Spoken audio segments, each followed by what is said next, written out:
Hello, I'm Moira Alderson with the BBC News. The United States has revoked China Telecom's license to operate in the country, citing national security reasons. The US Federal Communications Commission said Beijing's control of China Telecom gives it the opportunity to engage in espionage. Zhao Yinfeng is in New York. China Telecom is far from the first Chinese telecom companies to be targeted by U.S. officials. Last year, the FCC designated Huawei and another Chinese company as threats to communication networks. And also in 2019, the FCC revoked a large Chinese telecom company, China Mobile's U.S. license. They are in the process of trying to revoke licenses of two Chinese telecom companies as well. It's certainly leading to more turmoil to the diplomatic relationship, and this may trigger retaliation from China.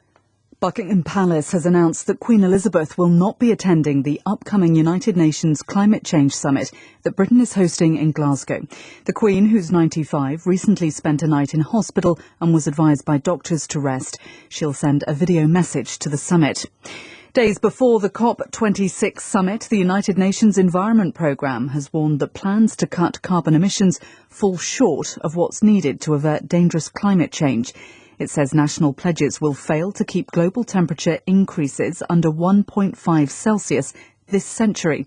The UN Secretary-General, Antonio Guterres, says time is running out. Less than 1 week before COP26 in Glasgow, we are still on track for climate catastrophe. The 2021 emissions gap report shows that with the present nationally determined contributions and other firm commitments of countries around the world, we are indeed on track for a catastrophic global temperature rise of around 2.7 degrees Celsius.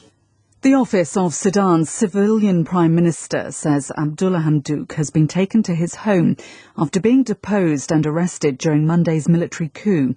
Troops have arrested another political leader, Sadiq al-Sadiq al-Mahdi of the Umma Party. Protests against the seizure of power by the military have continued into the night, with crowds in the capital Khartoum marching and blocking main roads. Mubarak al-Fadil, the chairman of the Umma Party, told the BBC he didn't agree with how the takeover is being described. People call it a military coup. I call it a political coup, because a military coup will have to suspend the constitution and ban political parties and form military government. Now, this has been a move by the military. It is a coup, definitely.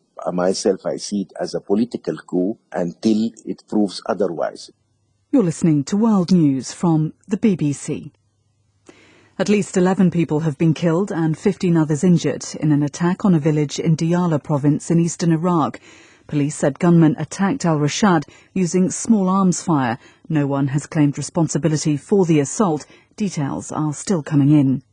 The United States says it strongly opposes Israel's plans to construct new settlements in the West Bank.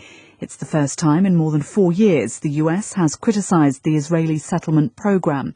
On Sunday, tenders were issued in Israel for the building of more than 1,300 new homes for Jewish settlers. The Canadian Prime Minister, Justin Trudeau, has unveiled a new cabinet as he embarks on his third term in office. The reshuffled cabinet consists of 38 ministers with 9 new appointees and is equally split between men and women.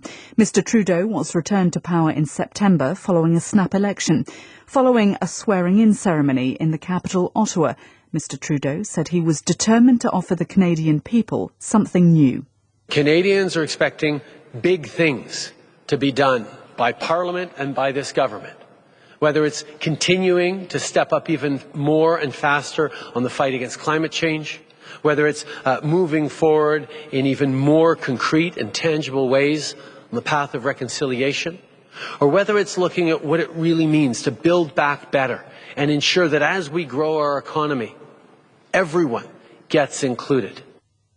The Archbishop of Canterbury, the symbolic head of Anglicans worldwide, has said he's gravely concerned by a proposed new law in Ghana, which would impose harsh penalties on the LGBT community. The bill is being debated in Parliament, with a vote expected in a few days' time. It's supported by the Anglican Church of Ghana, despite an agreement by all churches that they would not support discriminatory legislation. BBC News.